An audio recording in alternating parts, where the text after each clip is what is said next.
அலைகள் தாளாட்டும் அற்புத கடற்கரையில் முருகப்பெருமானின் அறுபடை வீடுகளில் இரண்டாம் படை வீடாக கம்பீரமாக நிற்கிறது திருச்செந்தூர்.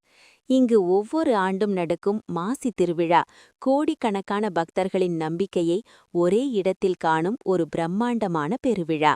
அந்த தெய்வீகமான கொண்டாட்டத்தின் ஒரு கணத்தை கூட நீங்கள் தவற விடக்கூடாது என்பதற்காக 2026ஆம் ஆண்டு மாசி திருவிழாவின் முழுமையான 12 நாள் நிகழ்ச்சிகளை உங்களுக்காகவே தொகுத்து வழங்குகிறோம். மாசி திருவிழாவில் முதல் நாளான பிப்ரவரி 21ஆம் தேதி அதிகாலை கோயில் நடை திறக்கப்பட்டு விஸ்வரூப தீபாராதனை நடந்ததும் கோயில் யானையான தெய்வானை மீது கொடிப்பட்டம் ஊர்வலமாக கொண்டுவரப்படும். பிறகு செப்பு கொடிமரத்தில் மகர லக்னத்தில் கொடியேற்றும் நடைபெறும்.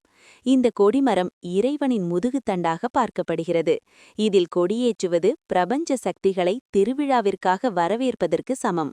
கொடியேற்றத்தை பார்ப்பது நம் வாழ்வில் இருக்கும் தடைகளை நீக்கி வெற்றி கொடியை நிலைநாட்டும் என்பது நம்பிக்கை. கொடியேற்றத்திற்கு பிறகு கொடிமரத்திற்கு மஞ்சள், பால், பன்னீர் என 16 வகையான பொருட்களைக் கொண்டு சிறப்பு அபிஷேகம் செய்வார்கள். அன்று இரவு சுவாமி அப்பர் தங்கச் சப்பரத்தில் எழுந்தருளி உழவார பணி மேற்கொள்ளும் காட்சியை காணலாம். இரவின் முக்கிய நிகழ்வாக சுவாமி குமரவிடங்க பெருமான் தங்க மயில் வாகனத்தில் பவனி வந்து பக்தர்களுக்கு அருள் பாலிப்பார். தங்க மயிலின் மீது பவனி வரும் முருகனின் அழகை காண கண்கள் கோடி வேண்டும். திருவிழாவின் 2ஆம் நாள் காலையில் சுவாமி குமரவிடங்க பெருமான் சிங்க கேடய சப்பரத்திலும் தெய்வானை அம்பாள் சிறிய பல்லக்கிலும் வீதியுலா வருவார்கள். அன்றிரவு சுவாமி வெள்ளி யானை வாகனத்திலும் அம்பாள் வெள்ளி சரப வாகனத்திலும் எழுந்தருளி பக்தர்களுக்கு தரிசனம் கொடுப்பார்கள். 3ஆம் நாள் இரவு சுவாமி தங்க கைலாய பர்வத வாகனத்திலும் அம்பாள் வெள்ளி அன்ன வாகனத்திலும் பவனி வருவார்கள். கைலாய பர்வத வாகனம் சுவாமியின் பரமேஸ்வர அம்சத்தையும் அன்ன வாகனம் அம்பாளின் கலைமகள் அம்சத்தையும் நமக்கு உணர்த்துகிறது. உண்மையில் ஒவ்வொரு வாகனத்திற்கும் பின்னால் ஒரு ஆழமான தத்துவம் இருக்கிறது. இந்த வாகன சேவைகளை பார்ப்பது வாழ்வின் எல்லா நிலைகளிலும் இறைவனின் துணை நமக்கு உண்டு என்பதை உறுதிப்படுத்தும் என்பது ஐதீகம். 4ஆம் நாள் இரவு சுவாமி வெள்ளி பூத வாகனத்திலும் அம்பாள் வெள்ளி கமல வாகனத்திலும் வீதியுலா வருவார்கள். 5ஆம் நாள் சுவாமி மெருகு தீபாராதனையுடன் தங்க மயில் வாகனத்தில் எழுந்தருளும் காட்சியும், இரவு நேரத்தில் சுவாமி வெள்ளி குதிரை வாகனத்திலும் அம்பாள் வெள்ளி காமதேனு வாகனத்திலும் பவனி வரும் அற்புதமும் நடைபெறும். குறிப்பாக 5ஆம் நாள் இரவு நடக்கும் குடைவரை வாயில் தீபாராதனை மிகவும் சிறப்பு வாய்ந்தது. 6ஆம் நாள் காலையில் சுவாமி கோரதத்தில் பவனி வருவார். இரவு சுவாமி வெள்ளி தேரிலும் அம்பாள் இந்திர விமானத்திலும் எழுந்தருளி அருள் பாலிப்பார்கள். சொல்லப்போனால் இந்த ஒவ்வொரு நாள் நிகழ்வுகளும் மனிதனின் ஆன்மீக வளர்ச்சியின் ஒவ்வொரு படியை காட்டுவதாக கூறப்படுகிறது. 7ஆம் நாள் மாசி திருவிழாவின் மிக முக்கியமான நாட்களில் ஒன்று. அன்றைய தினம் அதிகாலையில் உருகு சட்டை சேவை என்ற ஒரு நிகழ்ச்சி நடக்கும். இதில் சுவாமி சண்முகர் ஒரு சாதாரண மனிதரைப் போல சிறிய சட்டையை அணிந்து பக்தர்களுக்கு மிக அருகில் வந்து தரிசனம் கொடுப்பார். இறைவனே நம்மிடம் இறங்கி வந்து குறைகளை கேட்கும் ஒரு உணர்வுபூர்வமான நிகழ்வு இது. அதற்கு பிறகு சுவாமி ஆறுமுகநயனார் வெற்றிவேர் சப்பரத்தில் எழுந்தருளி பிள்ளையன் கட்டளை மண்டபத்திற்கு செல்வார்.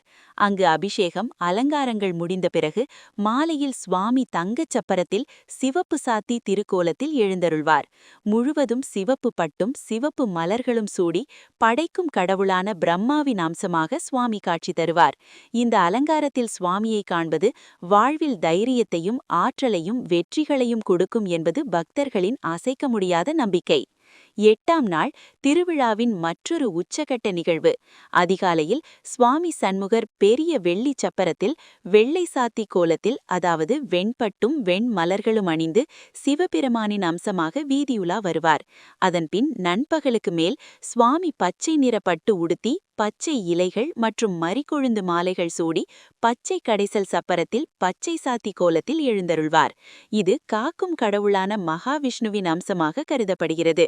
ஒரே நாளில் பிரம்மா, சிவன், விஷ்ணு என மும்மூர்த்திகளின் அம்சமாக முருகப்பெருமான் காட்சி கொடுப்பது திருச்செந்தூர் மாசி திருவிழாவின் மிகப்பெரிய தனிச்சிறப்பு.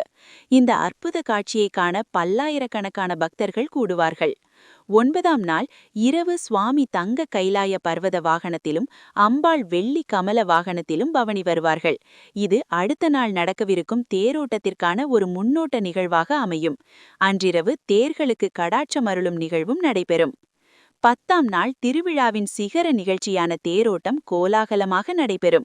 அன்று காலையில் விநாயகர், சுவாமி, அம்பாள் என 3 பேரும் தனித்தனி தேர்களில் எழுந்தருள்வார்கள். லட்சக்கணக்கான பக்தர்கள் வெற்றிவேல் முருகனுக்கு அரோகரா, ஞானவேல் முருகனுக்கு அரோகரா என்று பக்தி முழக்கமிட தேர்களை வடம் பிடித்து இழுப்பார்கள். முதலில் விநாயகர் தேர், அடுத்து சுவாமி எழுந்தருளிய பெரிய தேர், கடைசியில் அம்பாள் தேர் என 3 தேர்களும் 4 ரத வீதிகளிலும் பவனி வரும் காட்சி விண்ணும் மண்ணும் இணைந்தது போன்ற ஒரு பிரம்மாண்டமான அனுபவத்தை தரும். தேரோட்டத்தை காண்பது பிறவி பெருங்கடலை கடக்க உதவும் என்பது ஆன்மீக நம்பிக்கை. 11ஆம் நாள் மாசி மகம் நட்சத்திரத்தன்று இரவு நேரத்தில் தெப்ப உற்சவம் வெகு விமர்சையாக நடைபெறும். சுவாமியும் அம்பாளும் வண்ண விளக்குகளால் அலங்கரிக்கப்பட்ட தெப்பத்தில் எழுந்தருளி 11 முறை குளத்தை வலம் வருவார்கள். ஒளி வெள்ளத்தில் நீர்நிலையில் மிதந்து வரும் இறைவனின் திருக்காட்சி மனதிற்கு வர்ணிக்க முடியாத ஒரு அமைதியை தரும். மாசி மகட்டன்று நீர்நிலைகளில் நீராடுவது பாவங்களை நீக்கி புண்ணியத்தை சேர்க்கும் என்பதும் ஒரு நம்பிக்கை. 12ஆம் நாள் திருவிழா நிறைவடைகிறது. அன்று மாலையில் நடக்கும் மஞ்சள் நீராட்டு விழாவுடன் மாசி திருவிழா இனிதே முடிவுக்கு வரும்.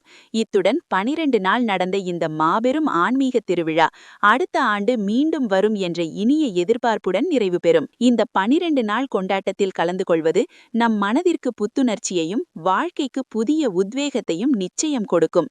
இதுபோன்ற பல ஆன்மீக தகவல்களையும் தொடர்ந்து தெரிந்து கொள்ள எங்கள் சேனலை மறக்காமல் சப்ஸ்கிரைப் செய்து பெல் ஐகானை அழுத்துங்கள்.